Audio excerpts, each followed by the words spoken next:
The only thing that we're interested in is putting money in your wallet. If you want to bet the fights, if you want to have a little bit of action, you are in the right place. With my partner, Ian Parker, I am Brett Okamoto. We're ready to rock between our parlays, our props, our straight picks. It's time to make money. Let's go.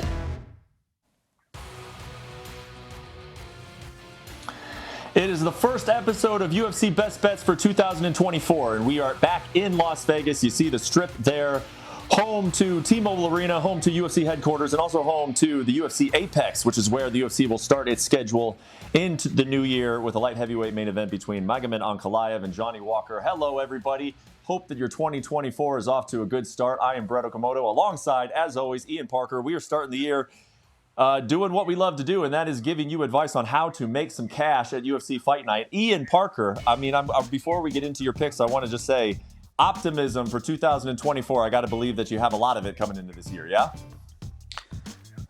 Absolutely. You know, we finally, as opposed to the last few years, have almost 4 or 5 cards ahead of us with full matchups. The odds have been released. I'm excited to see a lot of value. I think we're going to make a lot of money this year, and I am promising we're going to do way better than we did in 2023. We finished strong. We're going to keep that momentum going into the new year. Let's go. Yeah, a hot start is always would always be nice getting into 2024. And you saw the card there. You can find it on 7 p.m. Eastern Time, 4 p.m. Pacific on ESPN Plus. A very fun card to start off the year. And it starts. We're going to start our conversation with the main event. Magomed Ankalaev taking on Johnny Walker. This is, I guess it's an interesting one depending on how you look at it, Ian. We saw this fight at the end of last year, in the fourth quarter of last year. I mean, nobody's had a stranger UFC career, perhaps, than Magomed Ankalaev. He had the weird thing happen with Ian Cutelaba where they had to fight twice. Then he had the draw in the title fight. Here he is as a minus 550 favorite against Johnny Walker. Their first fight ending in a no contest after Ankalaev landed the illegal knee. I guess, we already saw this matchup. Ankalaev was doing obviously very well in it. Johnny Walker has come out and said he was dealing with a little bit of an injury there the first time they fought. What do you make of this fight that we did get a sneak preview of last year? From what we were able to see, look, I think it's pretty obvious that Magomed Ankalaev has all the tools to be a champion. He does. I think this is one of the first times, though, where the fight awkwardly ended due to a mistake that he usually does not make. For Johnny Walker, he's an exciting fighter, whether he wins or loses. And you talk about another guy that kind of brings a circus to the cage through the personality, whether he's tripping, going to weigh-ins, or dislocating his shoulder, celebrating a win with doing the worm. He's also a talented guy. He's very athletic. He's big, strong. He's gotten better. His IQ has gotten better. He just doesn't rush in with reckless abandon.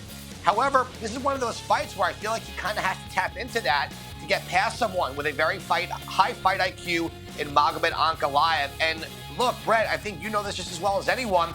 Alex Pereira is waiting for a challenger. There's been no one announced for him who's next. So could the winner of this be that person? Maybe. I would think if Ankalaev wins, that's kind of the route they're going to take. Yeah, and, as you mentioned, Ankalaev had a lot of success in the first fight. We kind of saw a preview of this one. Johnny Walker, in addition to saying that he was injured the first time, he's also come out and saying that I'm just going to fight with very, very little emotion. I think we have kind of seen a little bit of a more patient approach to Johnny Walker as of late. Does that give you... Do you have any kind of opinion on the total, just the fact that these guys have seen each other, this fight is scheduled for 5 rounds, and the fact that you got Johnny Walker coming out here and saying that he's going to fight very, very patiently? You know what? I love that you touched on that because that's exactly what we've seen out of Johnny Walker. I think since he's been with John Kavanagh, that has been something that Kavanagh has tried to really instill in him, that you have the power. You don't need to force it. You don't need to rush forward. You don't need to make this a firefight and risk yourself getting knocked out. Because the thing with Johnny Walker, as much as he can deliver one, he does not take punches very well. We've seen him dropped in multiple fights. We've seen him knocked out. It doesn't seem like it takes a lot to throw him off his game.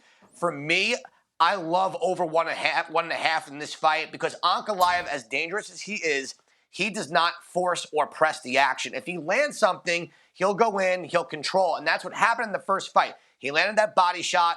Walker might have been playing possible a little bit. He threw a flying knee. But then Ankalaev was able to control him in that position. From there, I don't think he was going to get a choke, but he could have controlled from there. And by not forcing it, but having all those abilities, and with Walker being so hesitant, I'm going to go over 1.5 in this main event. Okay, so Ian Parker loves minus 175 over 1.5, and it will be interesting to see how Ankalaev, if he does get Johnny Walker on the ropes a little bit, does he have some memories of their first fight where he's like, maybe I won't pursue him quite as hard because this guy can leap into a flying knee when it just looks like he's about to get knocked out. So we will see how that one goes at 205. I mentioned off the bat that this is a very, very intriguing main card as a whole, and that definitely includes this co-main event at 125 pounds. Manel Kape taking on Matteo Nicolau. Super, super interesting fight. This is a rematch of a fight that we did see. Manel Kape came into the UFC with, I think, of a little bit of a hype. He did start 0-2, and one of those was a split decision loss to Nicolau. But since then, Kape has been on a tear. He looks like he's very, very comfortable now inside the octagon, and the odds reflect that. Minus 270 here for Manel Kape. Nicolau coming back at plus 220. What do you make of the flyweight co-main event? I love this fight. This is something that these two already fought, I believe, back in 2021, where Kape won by split decision. And Nicolau is someone who's a very tough fighter, well-rounded. His last fight, the reason why the odds are where they are, because I think he had a 4 or 5 fight winning streak going into that Royval fight. He got knocked out by Royval with that flying knee while he was doing really well. I think this fight's going to go over 2.5 rounds. I think what we saw Manel Kape in that last fight is he's got the power to knock someone out, but he also is, he's finally kind of put that ego to the side a little bit where he feels like he has to show out because of that hype that you talked about coming from outside the organization. For him, it's just a win, and I think he's in. It comes down to that with this part of the division. I think he's done enough to earn a title shot if he gets even a dominant unanimous decision win, which I think he could do. But Nicolau, before the Royval knockout, was never finished in the UFC. Very durable guy. I think we see all 3 rounds. I also think that Kape gets the win. So over 2.5 is going to be my official pick. Awesome fight. And, sometimes I sprinkle this in a little bit. I think the UFC could have made this a main event. I think that we probably could have gotten 5 rounds out of this fight rather than the 5 rounds out of the light heavyweights. But, I am not the one who makes those decisions, but I do love this fight, and I do wish that we were getting 5 rounds, but I will have to settle for 3. Let's talk about Jim Miller. And we can't talk about Jim Miller without talking about Jim Miller. And I think the long-term watching fans will know what I'm referring to there with Jim Miller. The rest of you who haven't been watching this show maybe for the last 2 years or happen to miss this episode might not have any idea what I'm talking about. But we got to talk about Jim Miller when he's fighting, and he's fighting all the time. He made his UFC debut, as you see there, in 2008 at age 25, and he is still going. I mean, the man just does not stop, and he has taken on Gabriel Benitez, and you like him here as the small favorite. I do. The UFC's Iron Man, Jim Miller. Look, he started off as an underdog, and that really flipped quite quickly to being a favorite. I still like this number. The people he has won, he's beaten his last 5 fights, whenever they just got started in the UFC, but Jim still looks good, and he's fighting someone in Benitez who's got dangerous kicks, tough guy, but his cardio falls off once he gets into round 2. He's not very durable, and I think Miller is smart enough here to use his striking to get to the grappling. I think Jim Miller gets it done, and I'm going to even take it a step further. Long shot prop of the night. Give me Miller by submission at plus 330. Let's see the Iron Man win, and on to UFC 300 we go.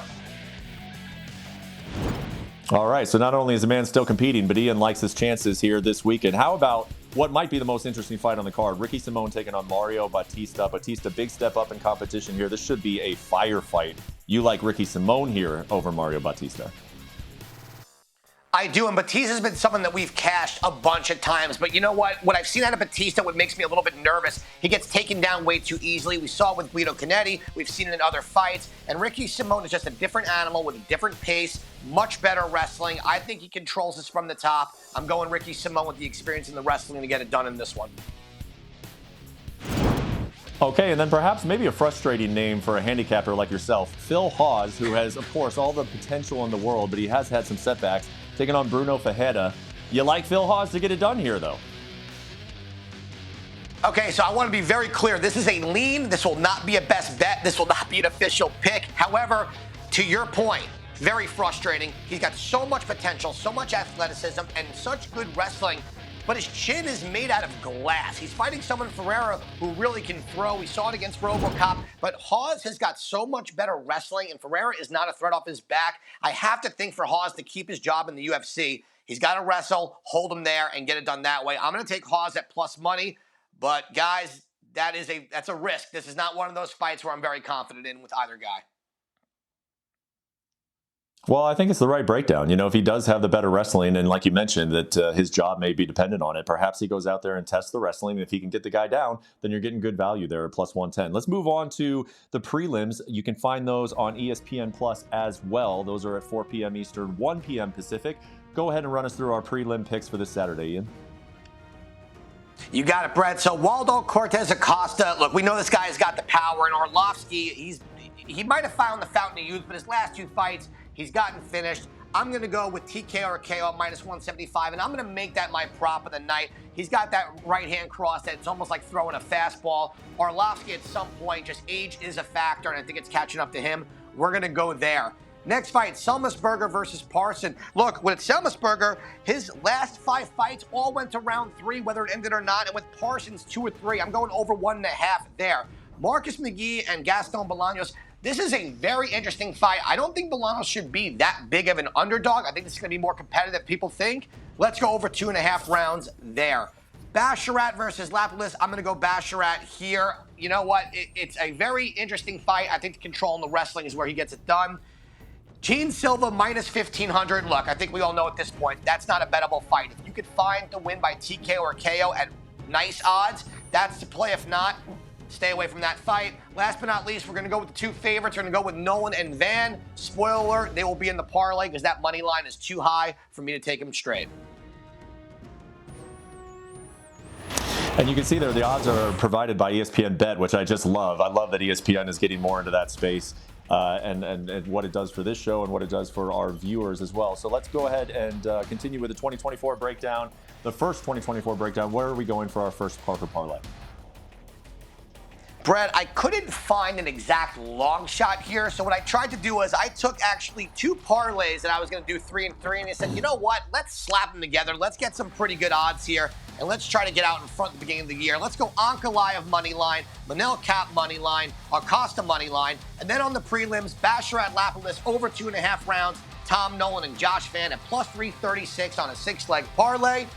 I think it could hit. I'm pretty confident there. There may be 1 or 2 that may give us a little bit of a sweat, but that's going to be a nice one to start the year off.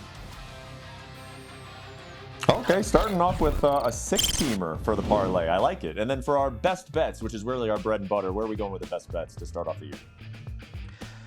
So to start off the year, I only went with 4. I know last year, for the most part, went with 6, but I'm not trying to force anything, and we're trying to start off this year hot. Ankalaev and Johnny Walker, I'm going over 1.5 rounds. I think Walker is going to be very hesitant. I think he's going to be patient. And Ankalaev is not someone that forces or presses the action. Let's go over 1.5 there.